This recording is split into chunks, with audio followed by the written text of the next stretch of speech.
Oubliez tout ce que vous pensiez savoir sur la richesse. Oubliez les Rothschild, oubliez les Rockefeller, oubliez même les géants de la tech d'aujourd'hui. Car derrière chaque figure connue, derrière chaque empire, il y a une origine. Et cette origine remonte à un seul homme. Un homme dont vous n'avez probablement jamais entendu prononcer le nom. Il n'était pas roi, il n'était pas général, il n'était pas pape. Pourtant, à son apogée, il possédait les trois. Il a financé les guerres qui ont dessiné nos frontières. Il a provoqué la scission de l'Église chrétienne. Il a littéralement acheté l'empereur du monde occidental. Sa fortune, à sa mort, elle représentait environ 2% du PIB de toute l'Europe. Pour vous donner une idée, si un homme possédait ça aujourd'hui, il serait plus riche que Bill Gates, Elon Musk et Jeff Bezos réunis. Son nom est Jacob Fugger.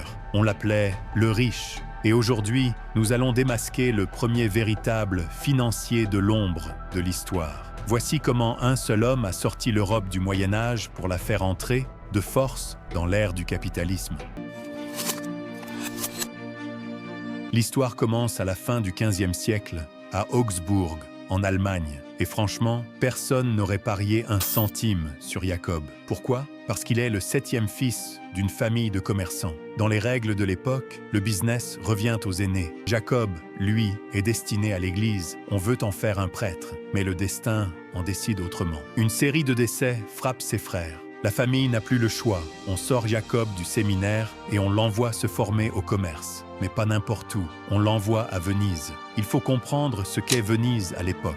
C'est la New York, la Silicon Valley et la Wall Street du XVe siècle. Tout ça à la fois. C'est là que le jeune Jacob va découvrir une arme qui va changer le monde. Ce n'est pas une épée ni un canon. C'est la comptabilité en partie double. Ça a l'air ennuyeux dit comme ça, non? Mais à l'époque, c'est une technologie de pointe. Cela permet de savoir exactement, à tout moment, où est chaque pièce d'or. Jacob comprend avant tout le monde que l'information, c'est le pouvoir. Quand il rentre en Allemagne, il n'est plus le petit 7e fils timide. Il est un requin au milieu de poissons rouges. Il a appris une leçon qu'il ne va jamais oublier. Les rois ont le pouvoir divin, mais les banquiers ont le carnet de chèques. À son retour, Fugger change les règles du jeu. La plupart des banquiers de l'époque prêtaient de l'argent et espéraient récupérer des intérêts. C'était risqué et l'Église appelait ça de l'usure. Un péché mortel. Jacob, lui, s'en fiche des intérêts. Il veut quelque chose de plus tangible. Il approche l'archiduc Sigismond d'Autriche. L'archiduc est un dépensier compulsif, toujours fauché, toujours en train de faire la fête. Fugger lui dit « Monseigneur, je vous prête tout l'argent que vous voulez. En échange, donnez-moi simplement la gestion de vos mines d'argent et de cuivre dans le Tyrol. » L'archiduc accepte. Il voit de l'argent facile. Fugger, lui, voit le futur. Pourquoi le cuivre? Parce que nous sommes à l'aube de l'ère moderne.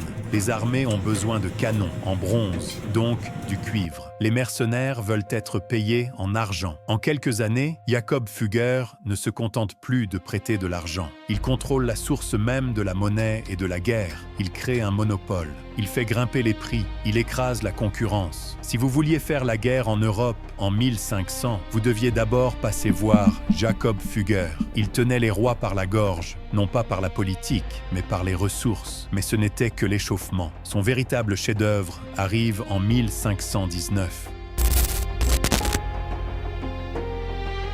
L'empereur du Saint-Empire romain germanique meurt. Le trône est vide. Ce n'est pas un trône héréditaire classique. L'empereur est élu par 7 grands électeurs. C'est une élection. Et comme toute élection à l'époque, les voix sont à vendre. 2 candidats s'affrontent pour le titre suprême. D'un côté, François Ier, roi de France. Riche, puissant, soutenu par le pape. De l'autre, Charles, le jeune roi d'Espagne. François Ier arrive avec des valises d'or. Il pose 300 000 florins sur la table pour corrompre les électeurs. C'est une somme astronomique. Charles est paniqué. Il n'a pas cet argent. Il appelle Jacob Fugger. Fugger ne cligne pas des yeux. Il sait que si le roi de France gagne, ses affaires en Allemagne sont finies. Alors, il ouvre les vannes. Il lève une somme délirante, près de 850 000 florins. C'est un all-in historique. Il achète les électeurs un par un. Le matin de l'élection, le patriotisme allemand l'emporte, aidé par des tonnes d'or. Charles devient Charles Quint, l'homme le plus puissant de la Terre, celui sur l'empire duquel Le soleil ne se couche jamais. Mais le vrai patron, c'est Fugger. Et comment le sait-on? Grâce à une lettre. Quelques années plus tard, Charles Quint tarde à rembourser Jacob. Jacob Fugger prend sa plume et écrit à l'empereur la lettre la plus insolente de l'histoire. Écoutez bien, il écrit « Il est connu de tous et clair comme le jour que votre majesté impériale n'aurait jamais pu acquérir la couronne romaine sans mon aide. » Vous imaginez? Il parle à l'homme le plus puissant du monde, comme un banquier parle à un client en défaut de paiement. Il lui rappelle qui est le maître. Mais un tel pouvoir a un prix. Et le prix, c'est l'âme de l'Europe. Pour maintenir son empire, Fugger doit constamment récupérer son argent. Et ses méthodes vont accidentellement briser le monde chrétien. Le pape a besoin d'argent pour construire la basilique Saint-Pierre à Rome. Fugger lui prête. Pour rembourser Fugger, le pape autorise la vente massive d'indulgences. En gros, les pauvres paient l'Église pour racheter leurs péchés. La moitié de cet argent va à Rome, l'autre moitié va directement dans les coffres de la banque Fugger. En Allemagne, un moine est dégoûté par ce business. Il s'appelle Martin Luther. En 1517, quand Luther cloue ses thèses sur la porte de l'Église et lance la réforme protestante, il ne s'attaque pas seulement à la théologie du pape, il s'attaque au business model de Jacob Fugger.